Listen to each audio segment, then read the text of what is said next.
Something out there waiting for us. And it ain't no land.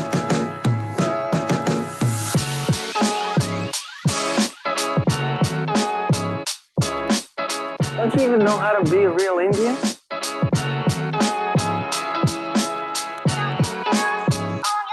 Well, sometimes they have to kill us. They have to kill us. Because they can't break our spirit. All right, everybody. I'm here today with John Proudstar.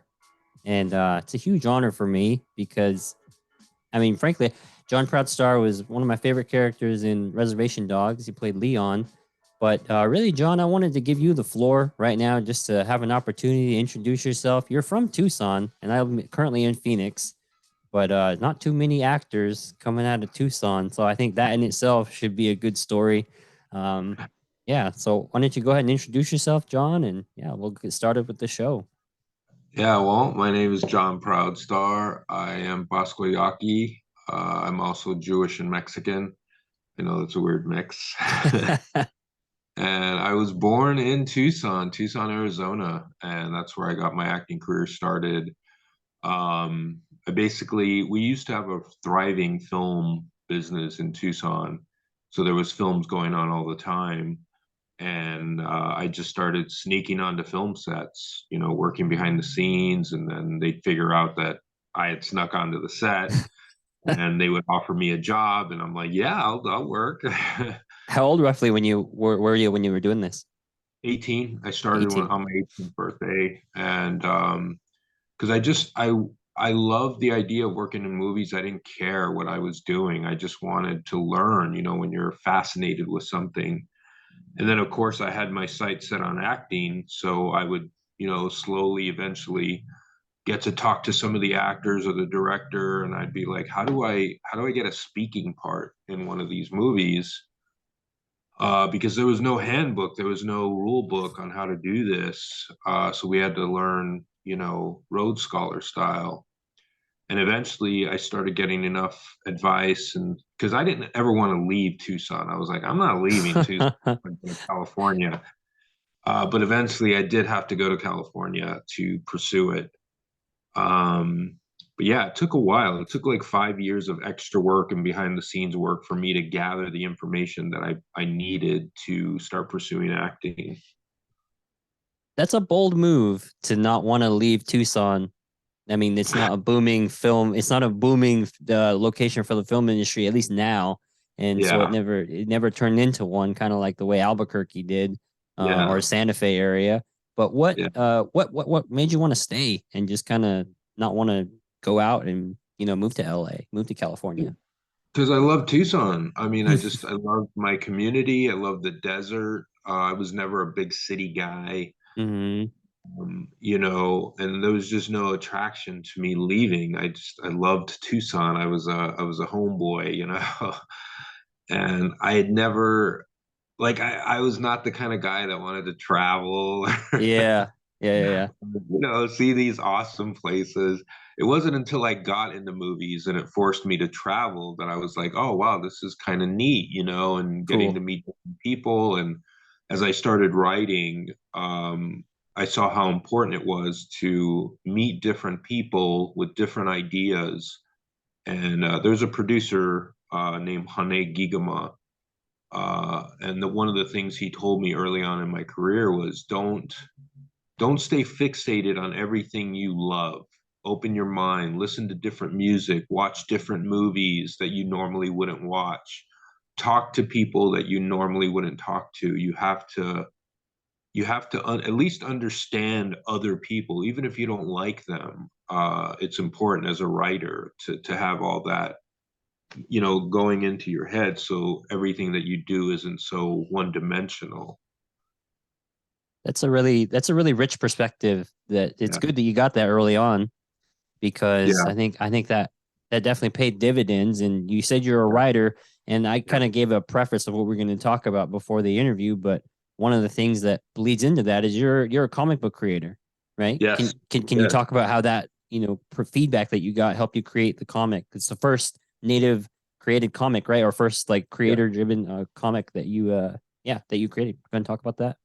Yeah, it was it's Tribal Force, and it was published in 1996, back in the old days. That's way ahead of its time. Yeah, it was way ahead of its time. And I had always wanted to do it because I was a comic book fiend, and that's just something I knew so much about. And I had been waiting for Marvel or DC or somebody to come out with it. And the closest thing that came out was a book called Scout by Tim Truman, and I just loved it. And he did such a good job on Scout that it inspired me because I didn't know if people were ready for native themed stuff. Mm-hmm. And reading Scout and getting into it gave me that confidence. And I was lucky enough to be connected to Tim Truman through a comic shop owner named Charlie Harris.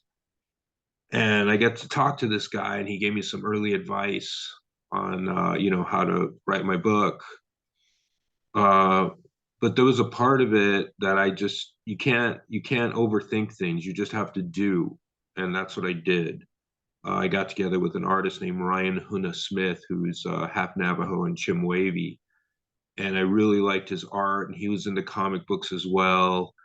And we just collaborated, and I wrote the stories, and Ryan drew the pictures, and we did this book. And we were trying to get it published. We took an ash can around to different people. We went to the San Diego Comic Con, and there were lines and lines of people to see the editors of these big companies, and they were just too long to stand in every single line. And I was thinking, man, we'll maybe be lucky if we see two or three of them. So I was like, okay, I gotta think outside the box. How can I see these guys? And I'm standing by one of the booths, and one of the publishers leans over to his friends, and he's like, hey man, I gotta go to the bathroom real quick. And then, light bulb There's your moment. in. There's I your was in. They all have to go to the bathroom. And, so I camped out near the bathroom, and Smart 'cause man. the majority of them were male, publishers. So I got to camp out by the guy's bathroom. Perfect. And as I recognized publishers, I'd wait till they came out. I'd hand him my ash can with my business card tucked inside, and I'd give him a quick, like, this is Tribal Forces, the first Native American all superhero comic book in the history of the United States. My name's John Proudstar. And then I run because a lot of them would try to give me my book back. So long story short, Yeah. we got a call from a publishing company, a small publishing company, and they were the ones who published Tribal Force for the first time.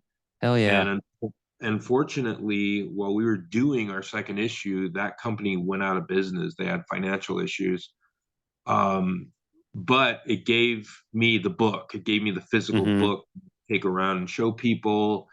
And then, unbeknownst to me, I got a call from a university in Boston, and they said, hey, we would like your book in our library because it is the first all native. Whoa. And I was like, are you sure? And they're like, yeah. They're like, yeah, we did the research, and you are the first one ever. And then when the Smithsonian Institute called, because we had gotten censured into the Natives in Pop Culture exhibit, that blew my mind. And when Mm-hmm. we got recognition from the Smithsonian Institute for being the first one, and it was just so weird because, I'm a high school dropout, and had a lot of, like any native dude, we we struggled to straddle both worlds. So here I was in the midst of this storm of creating something that was the first, and to get all the recognition that we got, it was amazing. It was overwhelming. Uh, and then I had no idea that I'd be spending the rest of my life trying to get the book finished, uh, which uh, which finally I found a publisher. It's actually the original colorist to the book in 1996, Gene Jimenez. We had kept in touch over the years, just like, hey, what's up? How you doing? Awesome. There was never ever any synergy in what we were doing, and then finally, Just never available at the right time, right? yeah, something was going on with him, or something was going on with me, and then finally, a couple of months back, he calls, and all the dominoes are in the right order. And I had my business partner call him, drop a contract, and before you know it, we're going to be doing a Kickstarter probably next month. Oh, that's so exciting. Yeah, issues 1 and 2 are just about finished. We're gonna have some like Tim Truman did a cover for us, Jason Pearson, Jesse Hernandez. So we're incredibly excited, and my fingers are crossed. But it feels really cool to finally be getting the book done. So that we can get it out there for everybody. Almost 20 years later, right? By the time it's probably be buttoned up, right? Dude, I literally I have What become a journey. I've gone from cautionary tale to like everybody wanting to interview me and talk to me, and it's like it's a weird experience being the guy that like don't end up like John Proudstar. So now you're just like, seems like your stock's hot right now. You're just booming. Yeah, it's pretty funny. Yeah. No, I mean, I follow a ton of people that have taken your route, at least in terms of celebrities, where it's just like it, but that's the way that pays off the most, right? You almost want to go that way instead of booming right from the front and then having a tail end that's kind of like fading. I'm sure you have a deeper appreciation for the fame and deeper appreciation for the recognition, and I'm sure a deeper appreciation for just the grind, and you respect it more, and you probably give some of the best advice to people looking out for, looking for native people to break out. And because now I truly, truly, truly understand what's important in my life, and it's my daughter and my grandkids, and everything I've ever done always comes home to them. And it doesn't matter. It doesn't matter how famous I am. Like, I was really excited to show the grandkids Reservation Dogs. They saw it. They were excited for like 3 minutes, and then they wanted me to play Uno. And I was like, wow, You're just grandpa. Right. Yeah, I'm just Tata, They're like, okay, let's play Uno now. And I'm like, okay. That's awesome. Yeah. So I want to talk about Reservation Dogs for a bit, because you know what? Before we get to Reservation Dogs, I think I'll tee it up by let's talk about. I heard an interview you did with ASU recently. It was a coffee shop. You're sitting in front of a coffee shop, and I heard you mention that one of your early influences was Conan the Barbarian, and because he looked native. And I want to talk. And if you heard in the intro, Predator, Billy was one of the voices in there. Growing up, yeah, Billy. So we didn't really have too many people to lean on. And prior to this boom, that was the whole reason I started this podcast. There was nothing. There was nothing. I started this podcast because I watched Parasite, and I'm like, there's native representation in this film. It's won the best picture for 2019. Why the hell isn't anyone talking about this? I think the Bong Joon-ho mentioned like a tiny paragraph in an interview where somebody asked about why did he wear a headdress, at the end of the film, and alluded to like kind of commercialization of like culture, and how that was supposed to be a testament of how like the very rich and wealthy can almost just turn a culture into just something you can don and wear and have no regard for really the culture that is really behind it. Yeah. And so I started the podcast just thinking, like, hey, somebody has to talk about this. And then in going through this and kind of going through my head of thinking of all the films I saw and representation I saw growing up, it was all like, I mean, yeah, of course you got like Magua, and then you have, like those home run hitters like that. But then really it's like these kind of people that kind of look native that you glom onto. And Billy, I didn't really get, because I'd never really delved into the comics. I never knew for sure whether he was, but he just was a guy that looked native. I'm like, hey, he's got almost the criteria was like, he's got long hair. So close enough, Yeah. But that was something we mentioned with Conan, where Conan kind of looked, super tan, kind of looked like Hispanic, kind of looked Latino, and like Latino in a way. Like you just kind of weren't sure what this guy was. And he was just so badass. And you're like, you know what? We adopt him. Yeah. No, and that's what we do. We adopt him. We adopted Elvis, Bruce Lee. Freaking Bruce Lee. That's so true.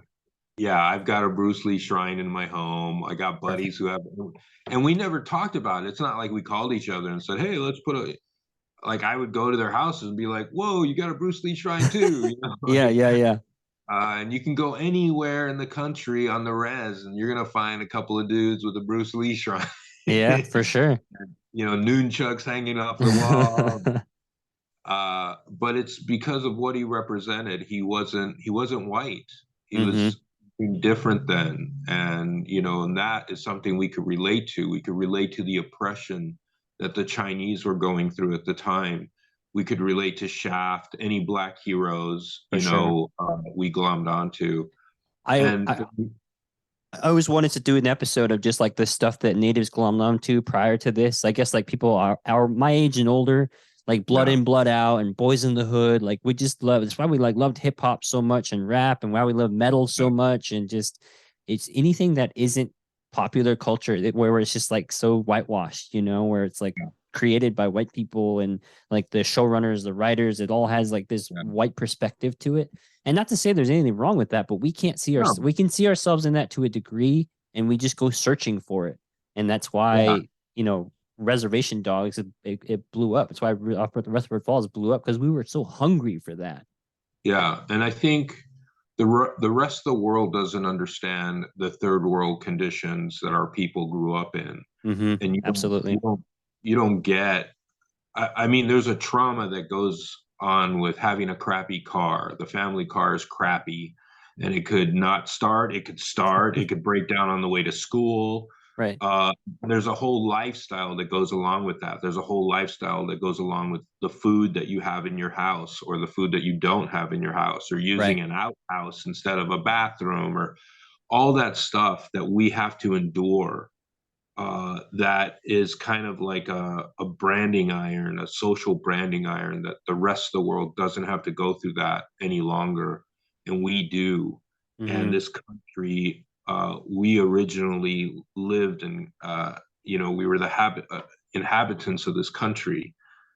And for some reason, the conditions are the way they are, and most of us get curious as to why that is. Why Right. how did we end up like this? And as you start to do the forensics on history and learn the truths, it's a harsh, horrible truth. This land was stolen. Bottom Mm-hmm. line, illegally stolen, not just by our laws, but their own laws that they had created. They broke their own laws to steal Right. this country, and now they try to impose those said laws on us.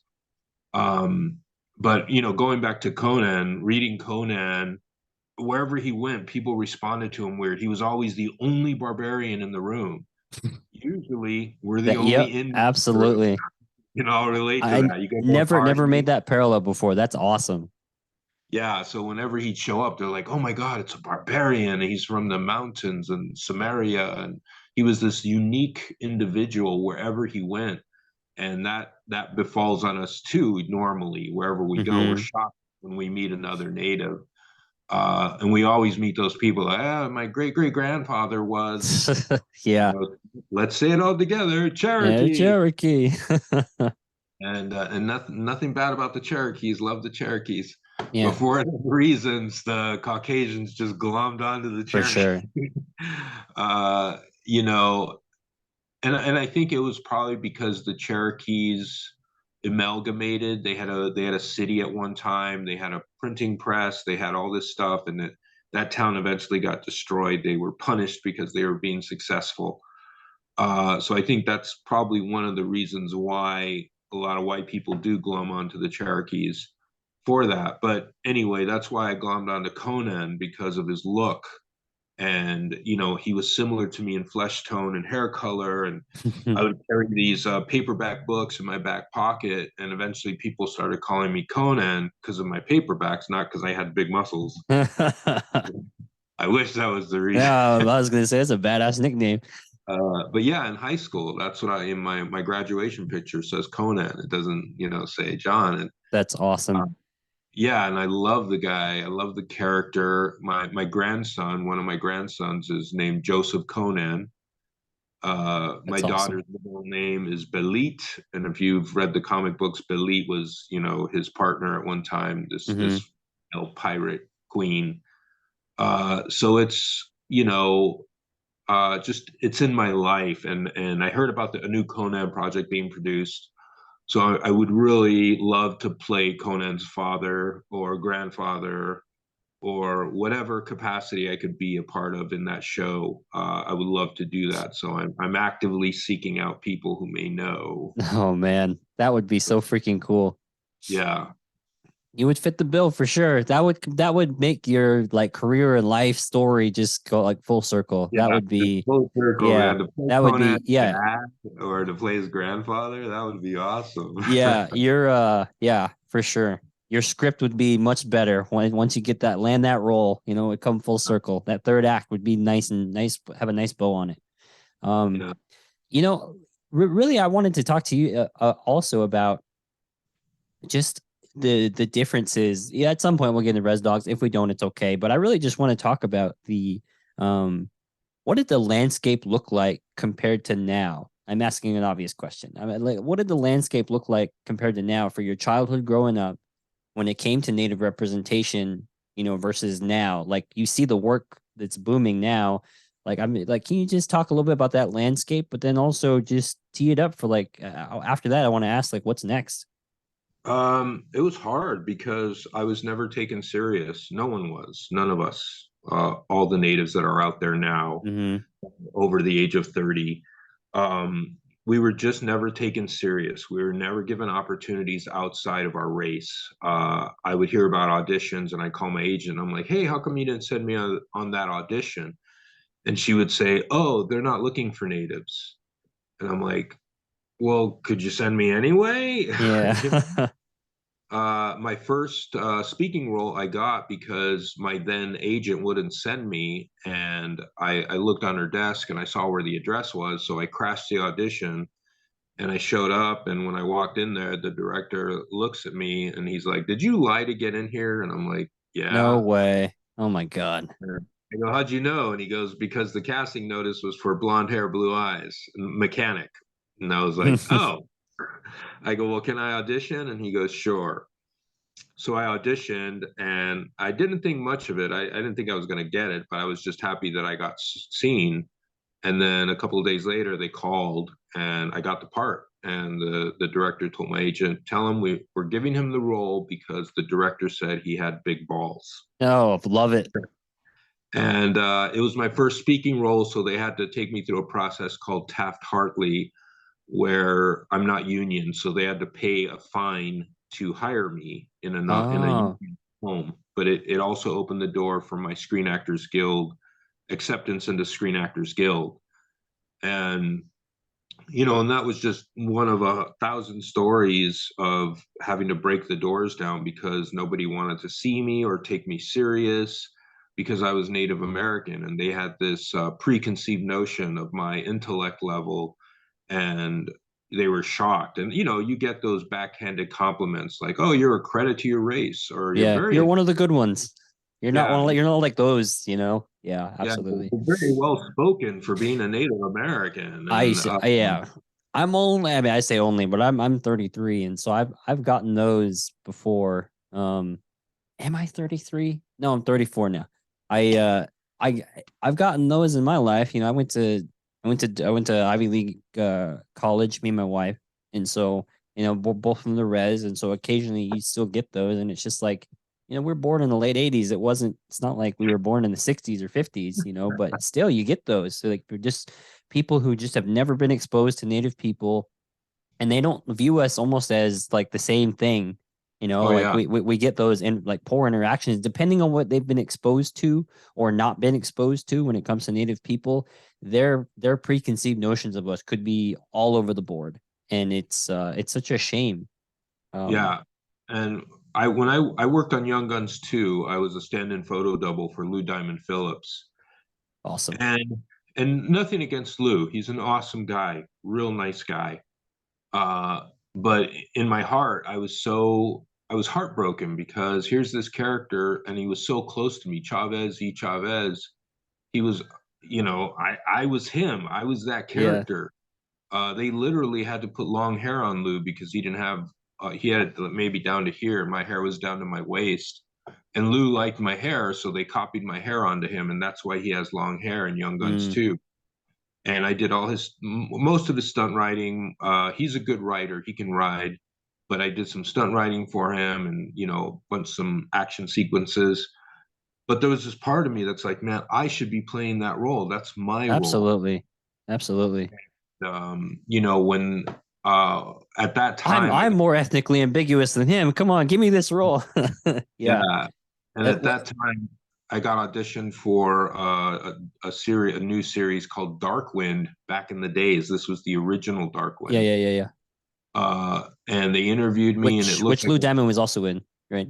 Yep. which they hired Lou Diamond. So I protested it, and you know, I got on Entertainment Tonight, and they talked to me, and I try to explain to them because I work with youth. I work with survivors of child molestation and violent youth offender.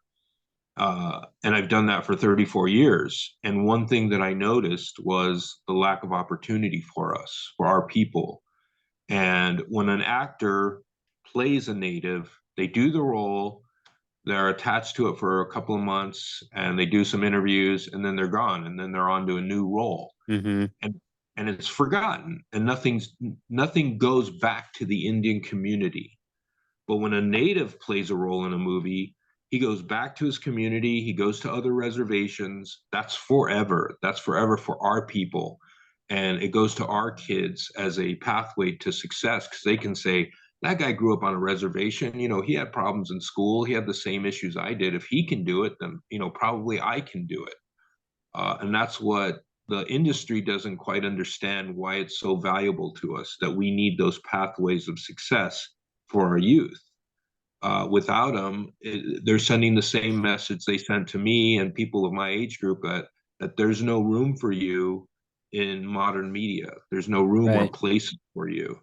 And you can't play a cop, you can't be a doctor, you can't be a lawyer, you don't get the girl at the end of the movie, you're not a romantic lead. Those were the messages that were pounded into our brains back in the 90s. I know Chloe Zhao received some of that feedback or some of that backlash, some of the same that you're talking about, where it's like when she directed was it Songs That My Brother Taught Me, you know, just kind of swooped in, capitalized on native stories, and then swooped back out, you know, just took all of the benefit and none of the plight, you know. And I think that you can make that same parallel with pretendians in the industry. Like there's just so many times where it's like if you just gave these like roles, positions, money to native people to tell their own stories, to represent their own people, we wouldn't have to go on to Entertainment Tonight and talk about why this is problematic. And it's been happening since what, the mid 90s, but way before that, even we've Way been before screaming that. about issues of misrepresentation and nothing. Yeah, and that's why Reservation Dogs is so important, because it's the first time where they did exactly what you just said. They gave indigenous peoples, writers, directors, actors, producers. It was almost like, okay, here it is. Here's your chance to have what you've been screaming about. Mm-hmm. And when we were all on set, there was a point of realization where we were like, oh my God, what if this thing flops? What if nobody likes it? Like they're never going to give us another chance again. uh, but the stories, Sterling and the writers and Taika, these stories were coming from a true place. It was all truth. It was all from their voices. The scene that we had talked about earlier, hunting, or the episode, Mm-hmm. it was. I asked Sterling, I'm like, whose story is this? And he goes, it's mine. And this dialogue happened between me and my father. And Willie Jack is kind of sort of a conglomerate of Sterling, a lot of Sterling, and a lot of friends that he had. But Disney was really worried about the episode. I think FX was really worried Really? about it because it changed the episode. It changed the flow of the story. It's Mm. a and then it's just me and Willie Jack, and they were afraid that, you know, are people going to want to just see these two characters through a whole episode? And uh, so it was scary for all of us, you know. But I loved it. You know, when we were doing, I was like, I can't believe I'm doing this. I can't believe we're actually telling this story and telling it and showing, you know, because I was a single father. And even though Leon isn't a single father, but you know, I was there for my daughter's life, and Leon's there for his daughter's life. And he's a good dad because he wants to be a dad. And it's so rare to see that for Native characters. And I think Absolutely.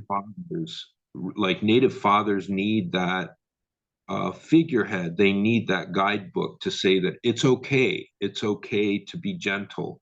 It's okay to play with your kids and be happy and Hmm. laugh, joke.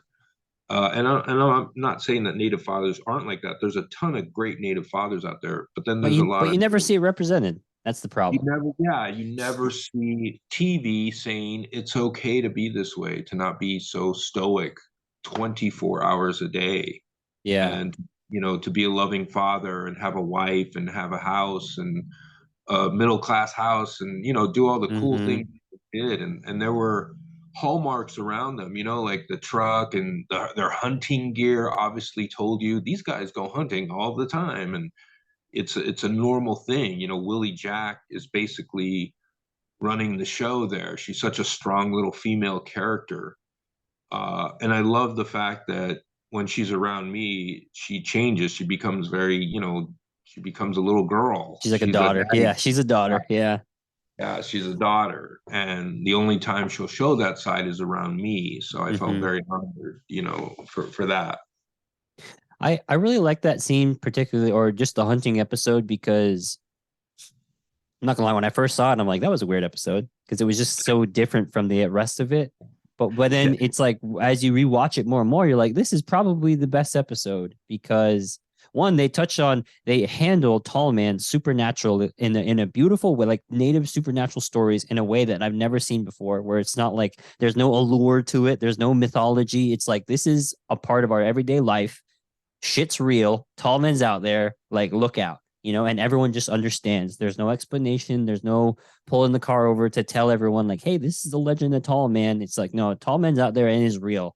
And it's just like, it's just a part of the lexicon. It's just a part of your life. And that's how, whether it's for us Navajos, like skinwalkers, and for other people across other native nations, like they all have their own stories that are just real, that make you Yeah. terrified and make you listen to your parents, and Dear Woman, same thing. It's just woven perfectly through that entire series.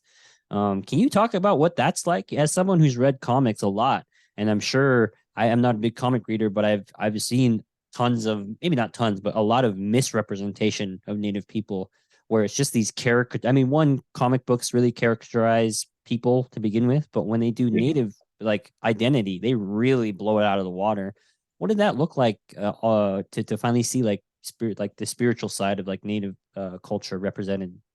It was so beautiful because, like you said before, when Hollywood or anyone that's non-native handles our stories, they have to give it a sense of magnificence or mystery or science fiction Mm-hmm. or fear, because most of their religious beliefs are based on fear, and they don't understand that our religion isn't based on fear. That our gods, they watch over us, and the people they go after are usually the good people because they want to test them, because you're Mm-hmm. saying you're good all the time and you're good, this good person. The gods are going to come check you out, man. They're going Yeah. to pull that card. And if you can't pay the bill, there's going to be trouble in your life, baby. Yeah. Yeah. So it was beautiful to see how it's just systemic in our lives, that it isn't this. Like, I used to talk about the star people all the time because that's a part of our tribe. We ascended from the Toltecs, and the other tribes called our tribe the star, or they called us the communicators because Mm. we could speak to the star people for years. And then, I got into aliens and stuff, and I never put the two together. I didn't realize that the white people, when they talked about aliens, they were talking about star people. And then when I Mm. finally figured it out, I was like, oh, yeah. I go, yeah, our people talk to those guys Yeah. all the time. And, of course, white people get very fascinated with that. And, they want to know more, and they want to add something to it or add their religious take on it. And for us, it's not like that. It's like, no, you can't. The way I see things, they're always trying to extract or extrapolate something from it, and Mm-hmm. trying to get proof and yada yada yada. And for us, it's like we don't need proof. We don't need all the things that you need. We just accept that they're there, and they came and they did stuff for us and taught us Yeah. things, and we're cool with that. Yeah. Why? Like, if Yeah. they Our want, proof is my grandpa told me these stories, and he got those from people in his lineage. Like there's no incentive in any of our lineage to misrepresent the truth.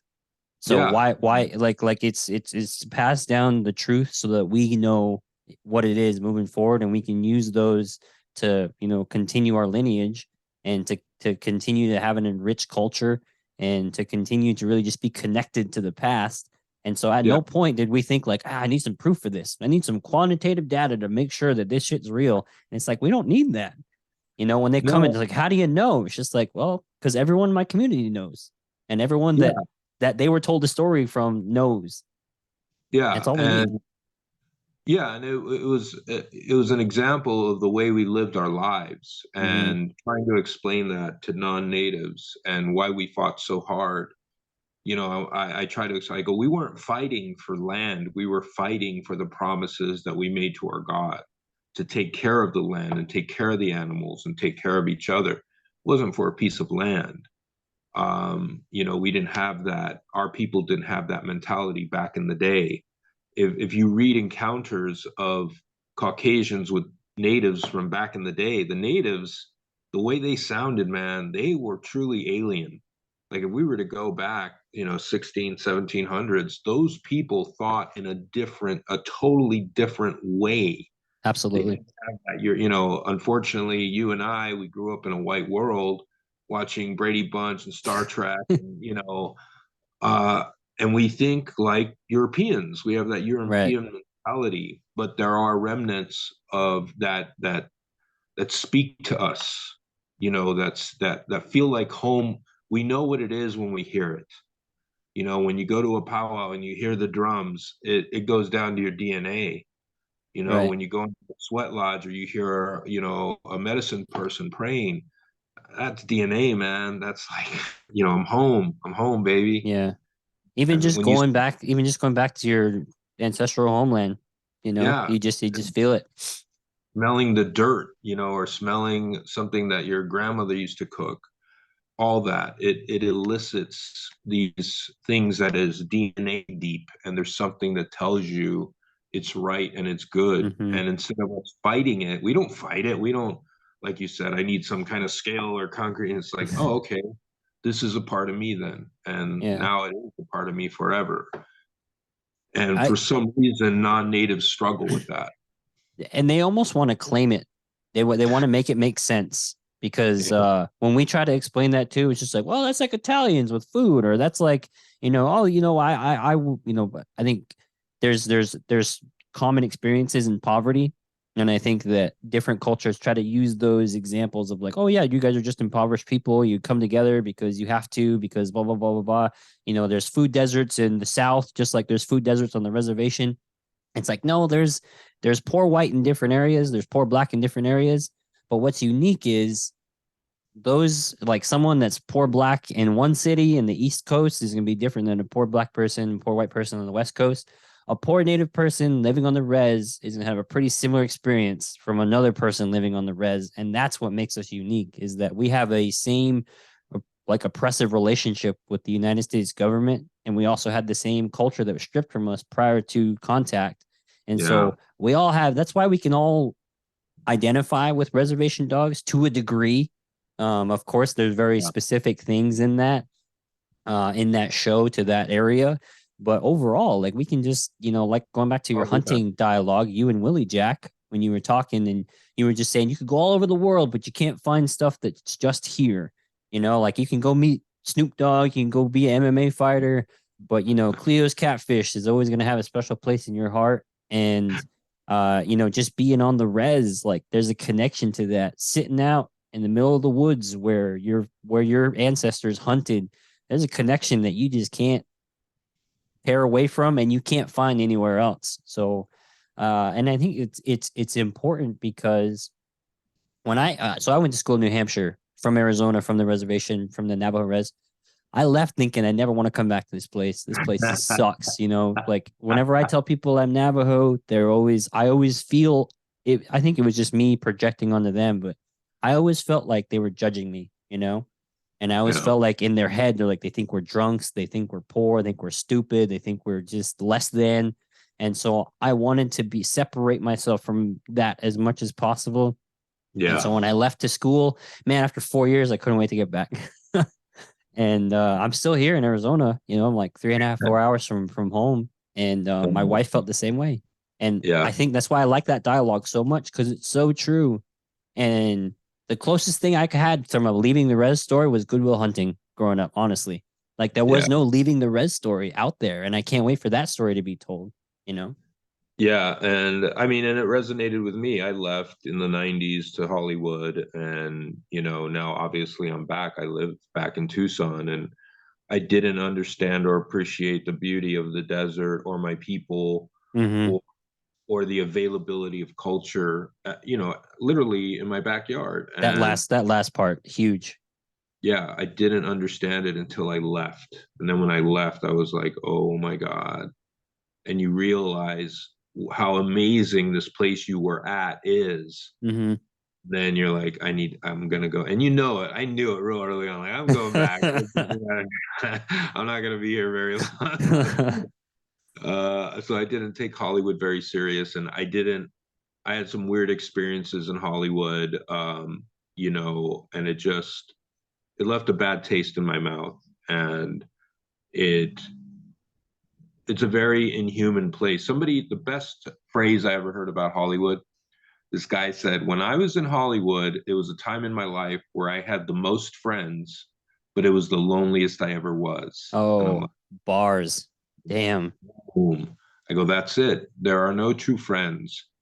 If you're ever going through a bad time, everybody evacuates. They leave you alone. They don't want to be bothered with your problems. Mm, Uh, and it's just, the prettiest people are the ones hurting the most. I met some mm-hmm. beautiful, beautiful people, and I was shocked at how bad they were hurting inside. And they could never understand me not wanting anything from them. Whenever I did something for them, they were waiting for that other shoe to fall. Like, okay, I want this from you. Such a And I never asked. transactional like Yeah, community, it sounds like. yes, that's good right there. And I never asked for anything, and they were like trying to figure me out, and I was like, "There's nothing to figure out. Can't trust that John guy. You never yeah, know. yeah, You never know when he's gonna come back for the bill, right? yeah, come back for the bill." And Yeah. so it was an education for me, and it educated me on how fame and all that stuff that comes with working in the movie business. It's a moment. It's brief. And it could last for a long time, and it could last for 2 days. But Mm-hmm. in essence, to me, I wasn't seeking fame. I mean, early on, yes, I wanted to be famous. I wanted to be a movie star. But when I found out what you had to do to get that and what you had to sacrifice to maintain that, I was not willing to do it. And I started focusing on the art after that. I was just like, I want to act. I want to be able to act. I want the opportunity to act. And I want people to see a Native American playing different roles. And that became my goal.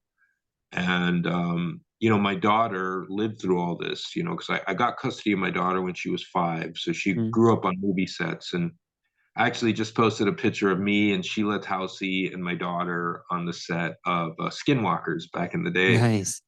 And so she grew up around that, seeing me struggle, and then to see me get Reservation Dogs and all this fame and recognition come my way. She's happy and she likes it. But every now and then she asks me, like, how do you handle it? How do you? And I'm like, I go, I'm 55, man. At the end of the day, I'm just a grandfather to my grandkids. I love it. I love the attention. Don't get me wrong. And it's beautiful to see Native people responding the way they are. But that's not why I'm doing this. I'm doing this for the art. I'm doing this for the actor inside of me. I'm doing this for future generations of natives so they can see me and say, that guy grew up down the street from me, or he went to Mm-hmm. the high school as me, and he's no better than me. So if he can do it, I can do it. And that's what I'm hoping. At the end of the day, I'm not the most educated guy in the world. Like I said, I'm a high school dropout. I have a GED. I wasn't wealthy. You know, I grew up in Tucson, walking the streets, going on the bus. You know, had a couple of real horrible cars, like res bombs and stuff like that. Nice. Nice. Uh, and the cool thing is, I taught in the school systems for a while, so a lot of my kids from the res will, you know, I'll get, you know, messages on Facebook. They're like, "Were you my teacher?" And I'm like, "Yes, I was." And they're like, "Oh my God, I told my mom that Leon was my teacher." That's badass.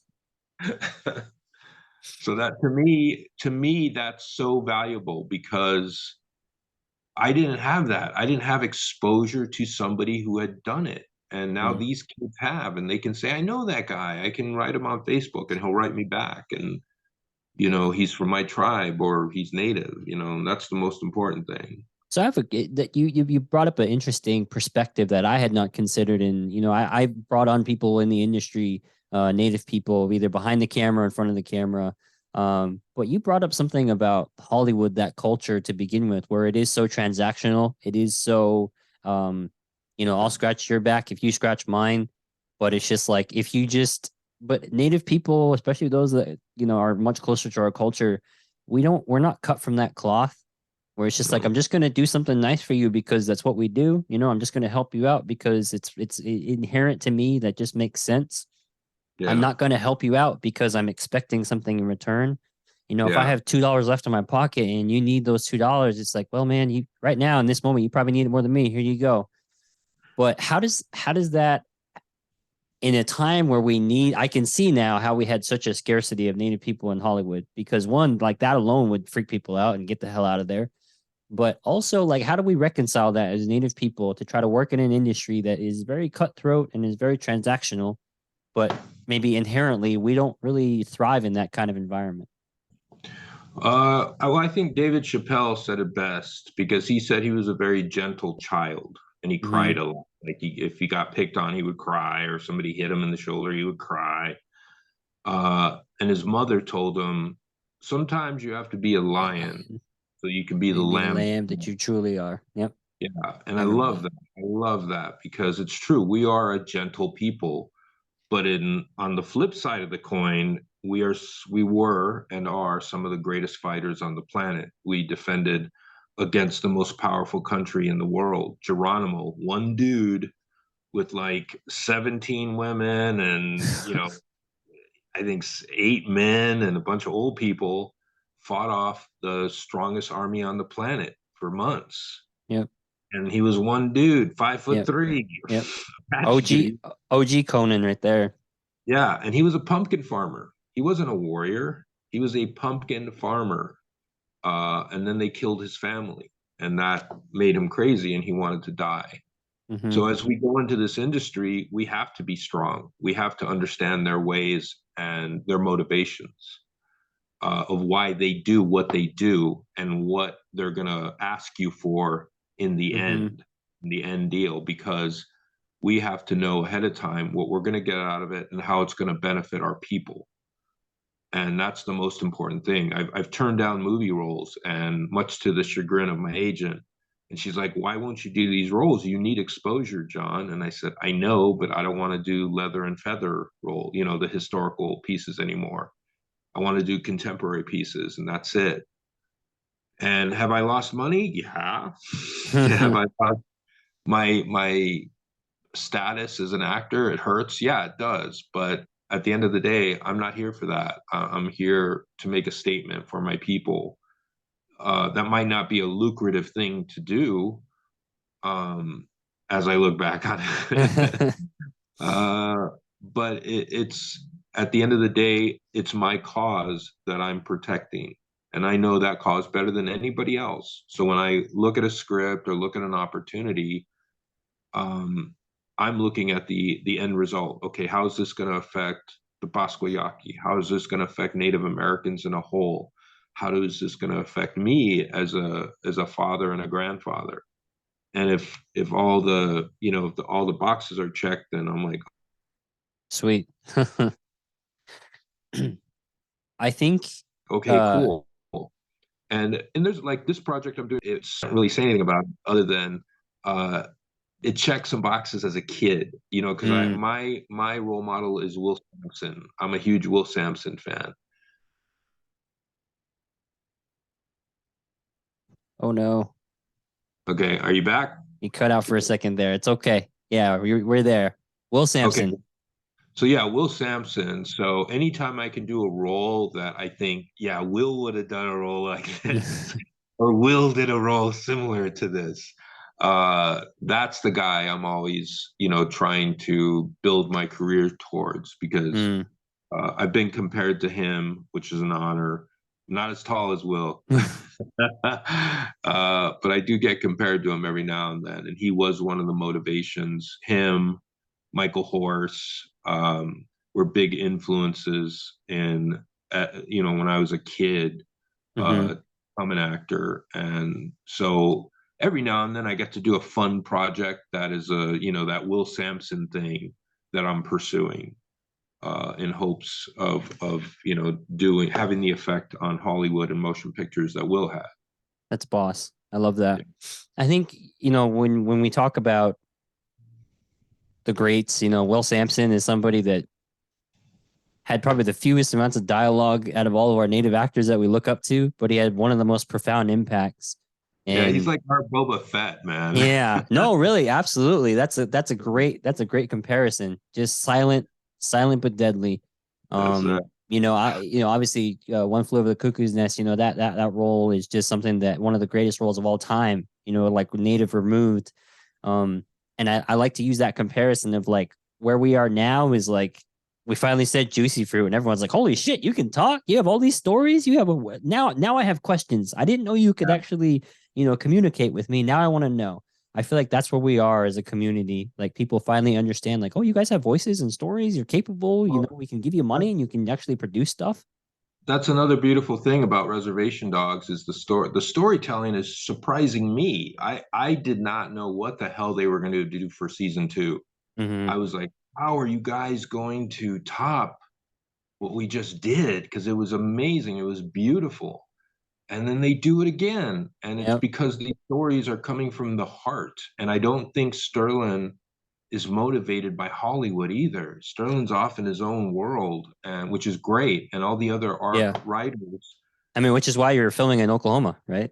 yeah, yeah, and they're writing from their true experiences. And our true experiences don't jibe with Hollywood. It just doesn't, because it doesn't fit Absolutely. in the Hollywood box, you know. And I think that might be the new litmus test is Sterling doesn't want it to fit in the box. And that crew just shocks the crap out of me, man. Like when they did the thing with the antes, I was like, The no, you antes didn't. episode. I didn't know you could I do was that. like, I I didn't was know you like, could do no, that. you didn't. Like, oh, they're doing it. Oh my God, they're doing it. Yep. Yep. And it was just beautiful because the authentic people that they're casting and the authentic storylines and it hit so many boxes, not just with Native people, but I think with women. And then with women of that age, their stories don't get to be told. And Right. here they are, you know, finally having a voice saying, hey, it's normal. It's normal to feel this way. It's it's great to see women being funny.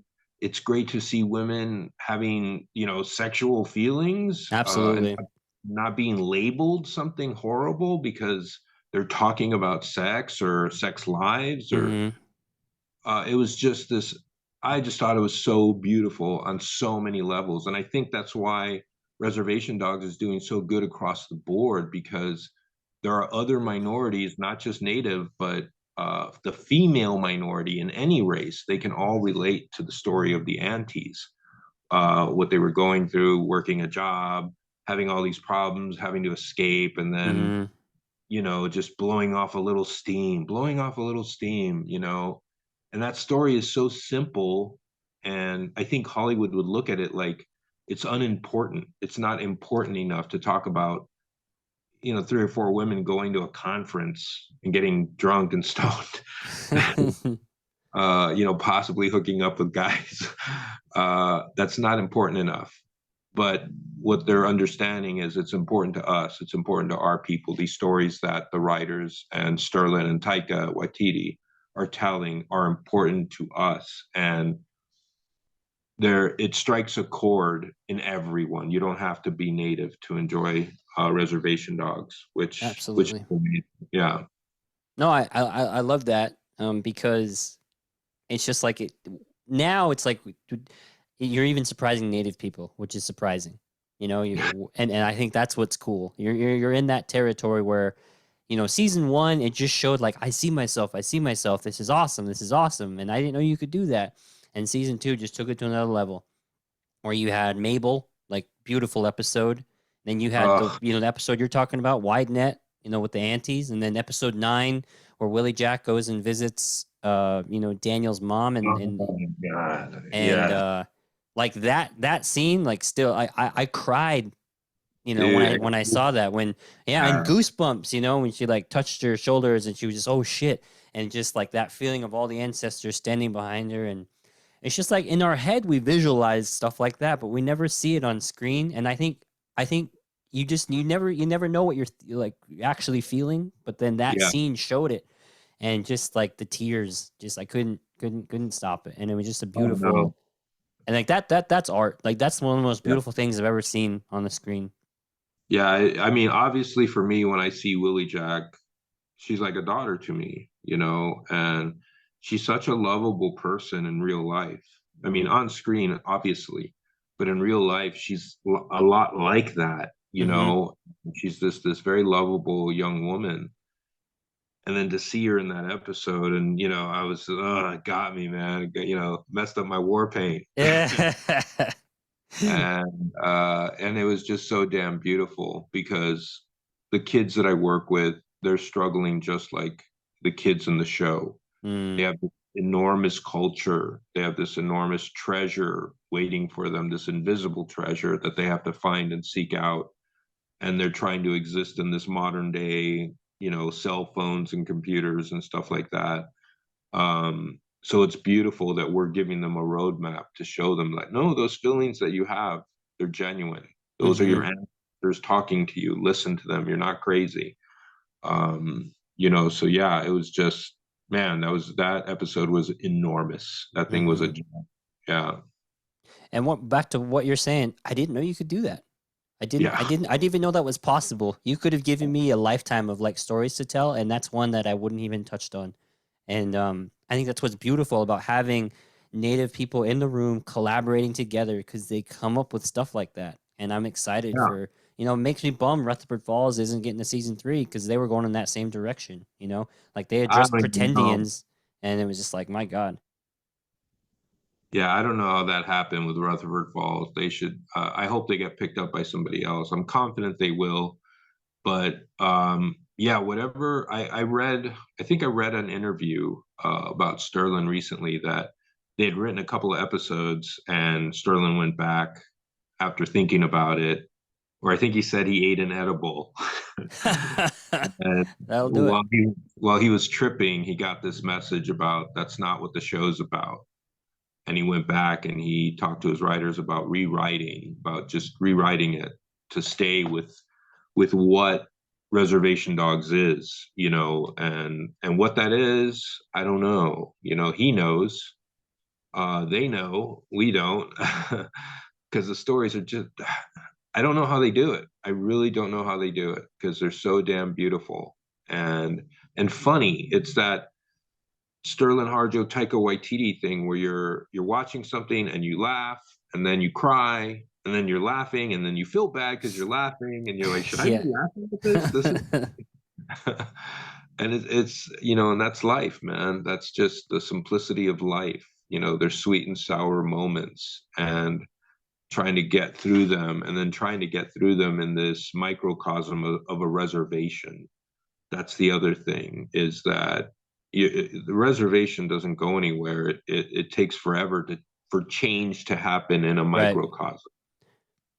And so you're there and you got to deal with it. And, you can't go in, people think, oh, I can go into a reservation and I'll change everything. I'll change the way Shit. everything.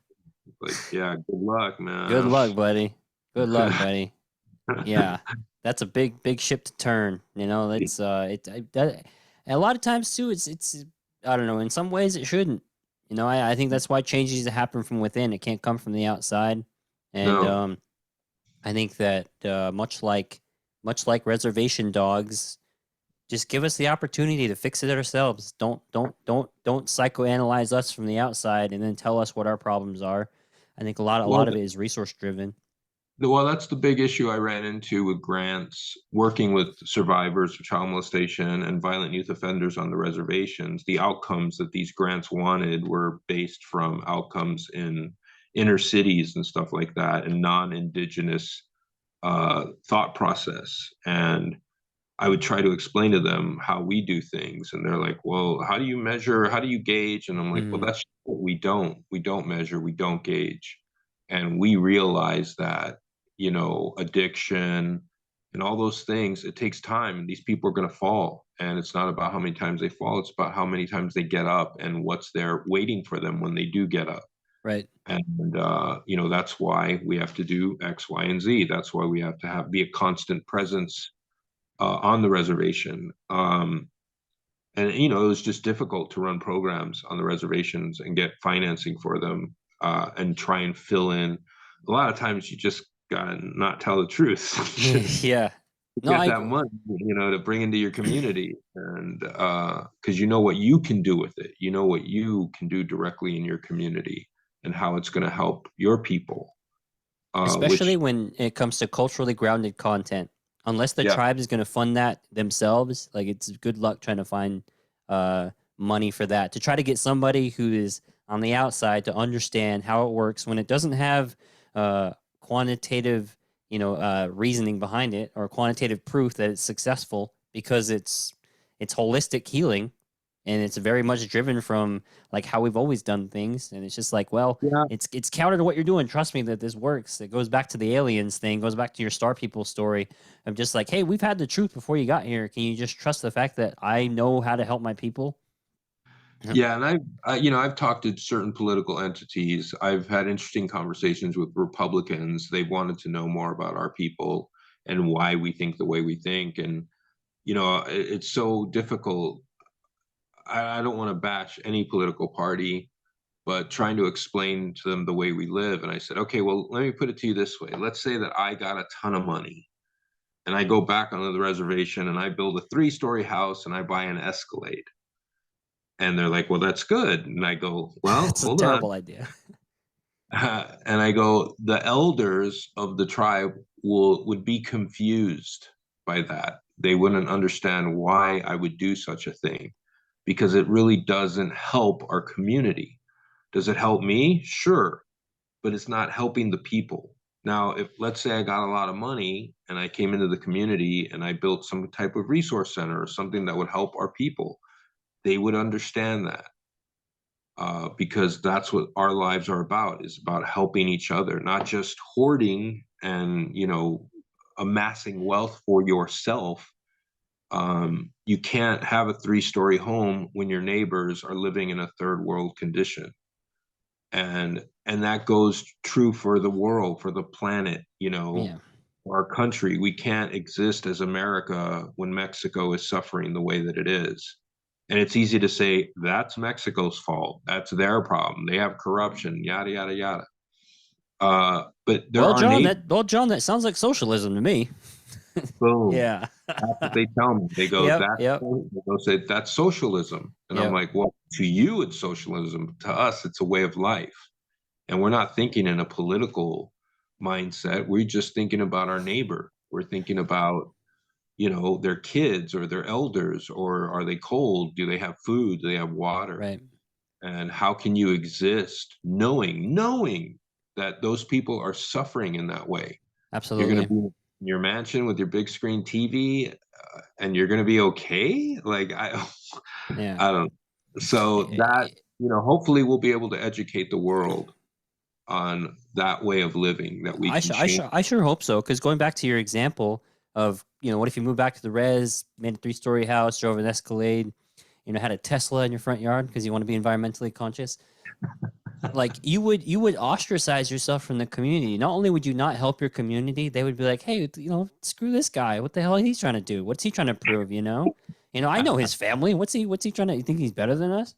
Like Exactly. it doesn't help you as a native person to be like live that life of opulence, but Yeah. to some people in this capitalistic society in Hollywood, it's all about what you look like, what you carry, who you're friends with, who you roll with, who your connections are. And I love that more native voices are getting out there so that way we can have conversations like this, but also Yeah. get people to see native perspectives of how widely different we are, even though we are all living on the same plot of land.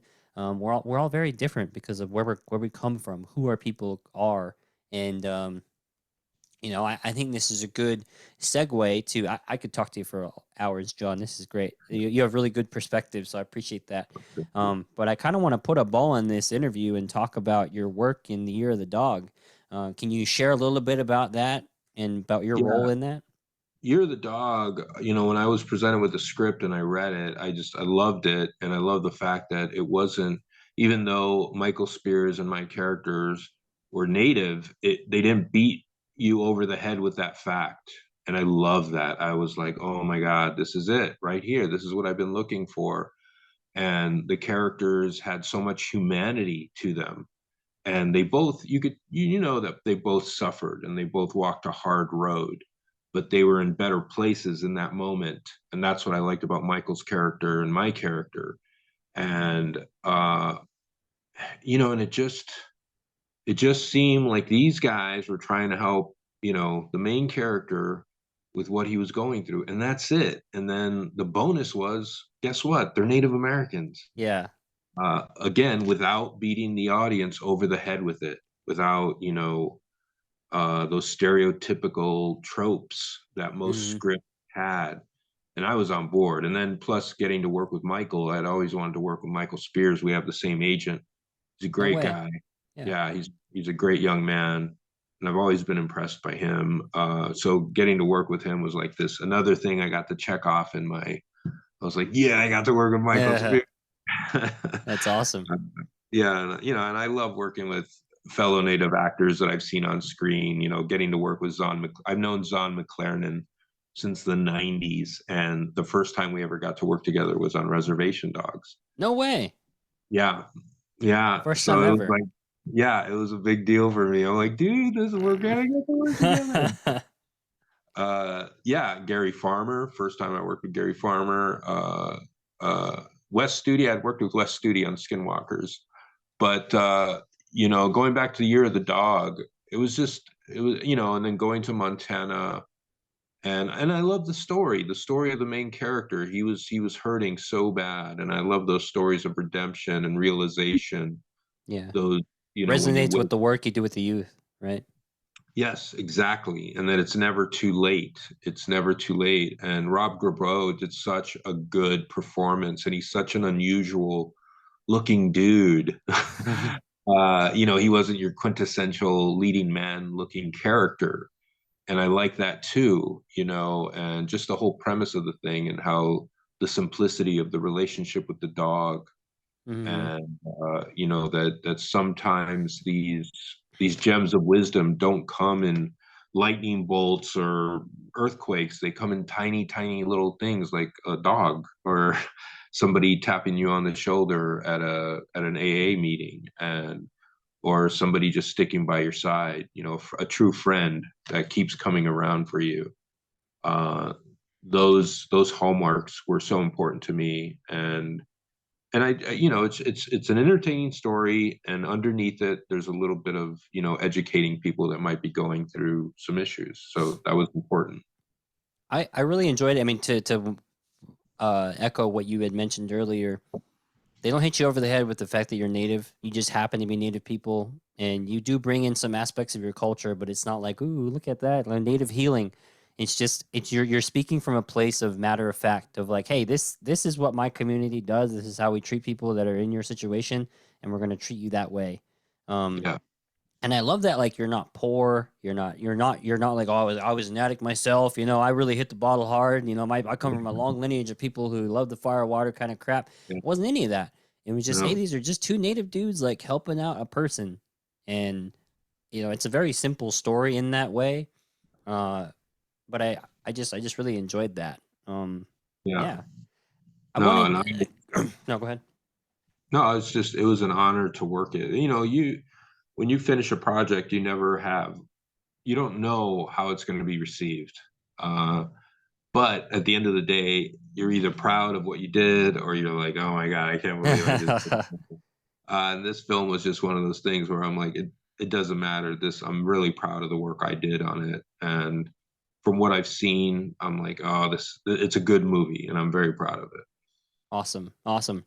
Well, do you know anything about when people would be able to see this one? I know it's kind of doing the festival circuit right now. Yeah, I believe they got picked up. I believe they got picked up by distribution. So in the next month or two, they'll probably make an announcement of where it's gonna go, where it's gonna find its home. So Awesome. hopefully soon, yeah. Like I'm dying for it to come out. That's the hard part about movies. It takes months and months, sometimes even years. I did a movie called The Heart Stays like 6 years ago, and it just got distribution. No way. Oh my Yeah, gosh. and I'm so happy because it's another really heartfelt story about a young girl who goes off to college, and native girl, and I play her father. And and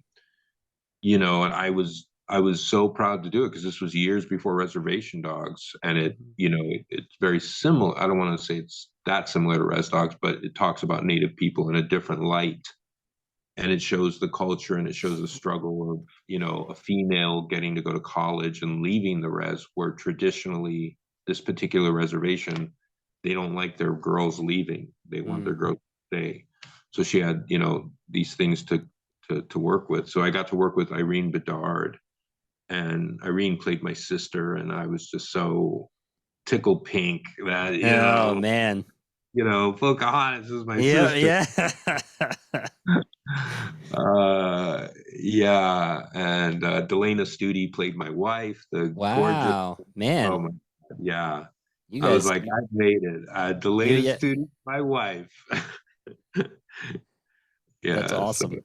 Well, I'm no, gonna, yeah, gosh, that I'm excited for that. I didn't yeah, know anything about that. I saw that in your IMDb that it was in post production, but I'm yeah, excited to see that now that you described it. I didn't know Irene was in it. I didn't know Delana yeah, Studi was in it. yeah, no, just yeah. So yeah, I can't wait. So stay tuned, everybody. Is Yes, that Natalie Standing Cloud in that? yes. Natalie plays my daughter. I forgot. What? Sorry. Oh my Yeah. God. I just interviewed her. She was my previous episode.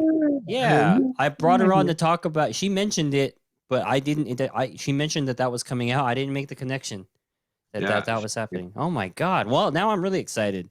That's going to be freaking awesome. I can't wait to see that. Yeah, and Natalie is the niece of Kim, Guerrero. um, yeah, Kim Guerrero.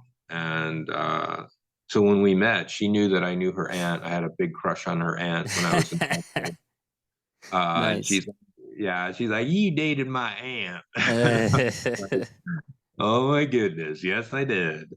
Uh, but yeah, Natalie is so sweet and beautiful, and she's really turned into such a beautiful young lady. And just watching her, I'm so proud of her on Res Dogs. She did such a good job. It's so neat to see, and like again, natives, we all know each other. We've seen Right. each other in auditions or work on the same films, and getting to see each other. I always tell people getting Reservation Dogs was like when you cross a desert and then you finally hit that oasis, and you're there and you're like, wow, we made it, and there's water and coconuts and That's good perspective.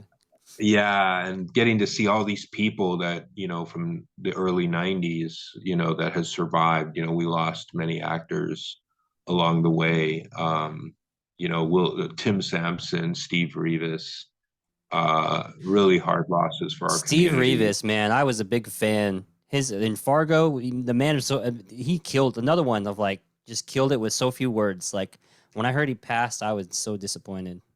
Yeah, he was like a hero of mine. When I went to Hollywood, I had seen him in a couple of movies already, and we were at this agency together, and I was going down the elevator with him, and I was just out of it. I didn't like Hollywood, and he tells me, he's like, he goes, just stay who you are, man. You don't have to be like these Hollywood people, and really gave me a pep talk, And he's a big guy, man, very intimidating looking dude, but just nice and gentle. and was just always my hero. Steve Reeve is such a great, great guy. And then I got to work with Tim Sampson, Will Sampson's son, Mm-hmm. on a movie in Canada called Bear Walker. And Tim was just the nicest, coolest dude ever. And we talked about his father. I told him how his father affected me. And he was just like his dad. He was this giant of a guy, man. And nice. Just, I don't have anything bad to say about the guy other than he was just the coolest dude ever. And when I found out he passed, it was just, it's heartbreaking because you always think, oh, all these people are going to be here at the end of the road, and some go before you hit that end. Absolutely. Yeah, Steve. And that's a bummer because now that we have this boom, you're like Steve Rivas could have found himself and maybe alongside you in this film. He would. Michael's. But we still got like the Spears brothers around, and people that started earlier than others, and I think it's exciting to see. Honestly, it's exciting to see, and I think that's I haven't felt like this ever. Where we're just riding this wave, and there's seemingly no end right now because people.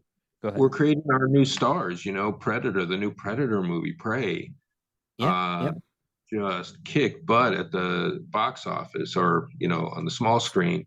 Yep. And Mid Thunder, that little girl was so when I watched it, I was like, okay, a little girl fighting Predator. Yeah. No, I felt the same way. I was like, this is going to be bad. This is not going to be a good movie. I'm not going to like this. Amber Mid Thunder is so petite. How the hell is she going to take on a Predator? But then they bring out this like Yaukta like subspecies of a predator. They like change the story completely, so it's a new predator. So I'm not attached to it the same way I was, and they pulled it off at the very end. I'm just like, you know what? That was probably I would argue best Predator movie. Yeah. I put it up there with the original. And I agree. It was so damn good, and she did good. The story was, I mean, and I watched it in the original Comanche, and which made me love it even more. But it was better movie dubbed in Comanche. Yeah, just so good. Like hats off. I'm so like I've known her since she was tiny, and now I'm like a fan. I'm like her fan. So Angelique Midthunder, I interviewed her on this show previously, and so we had kind of like talked about her daughter's success. Didn't know about Prey at the time, but she was mostly talked about Roswell, New Mexico up to that point, and we were just kind of talking about her. And so I messaged them afterwards. I'm just like, how freaking cool is this? Like, just coming full circle and everything. And it's like, it's amazing. But once again, it's like, once you know someone, it's like, oh, you like root for them even more. Like the people that have been on my show, I am like huge fans and huge supporters of them. Anytime there's something, I just like have to tell everybody I know. I'm just like, he was on my show. She was on my show. This is amazing, and it's just, I think that's a great thing about Indian country. It's like we all had this collective like celebration going on. Anytime there's new episodes of Res Dogs or Rutherford Falls, I hope that gets picked up. Even Resident Alien, I mean, like shows like that where you get these native voices highlighted. Gary Farmer is kicking ass in that one, and it's just like, we man, eat it up, man. We're hungry for it, obviously, because it's us. But then the rest of the country, the rest of the world, has shown that they're hungry for it too. And when Red Dogs first came out, the first season, I have a friend in Iraq, in Baghdad, and she was telling me, there's, you're on our websites out here. Whoa. And she showed me a picture, and it was all in Arabic. And I'm like, what? Like, Res Dogs is in Baghdad? It was everywhere. It was everywhere. So that the Iraqi people have like they have this association with Native Americans because we fought the same country. We fought the American government. Ooh. They fought the American government. Okay. So they love us. They're like, yeah, the Native people. Those are they call us the original Americans. Hell yeah. Like, all right, man, they get it. But it was just amazing to see that we had breached the other side of the planet, and that our stories are being told out there in Iraq and Iran and the Middle East, and we're finally there, and the world is hungry for our stories. They want to know what the hell happened to us, how it happened, and where we are today. Yeah. It's really important to the world. The "we're still here" aspect of that is, I think, what people are real curious about. Yeah. Well, John, this has been hell of a time, hell of an Thank you. episode. Thank And you. I'm such a big fan, even bigger fan now. Can you tell the listeners real quick? I've seen that your comic is available digitally. Is there anywhere? Is it still in print anywhere, or is it like No, not a yet. collector's We're item now? the old school one. Yeah, the old one. The old one is hard to find, man. Okay. I own a couple of copies left. Okay. But we're making issues 1 and 2 right now. They're almost done. We're going to do a Kickstarter. The company I'm with is called Machine Comics, Okay. and it's comics with an X at the end. There you So go. you can sign up there, and you'll get updates on when our Kickstarter is going to start and when the comics will be available. But they're awesome.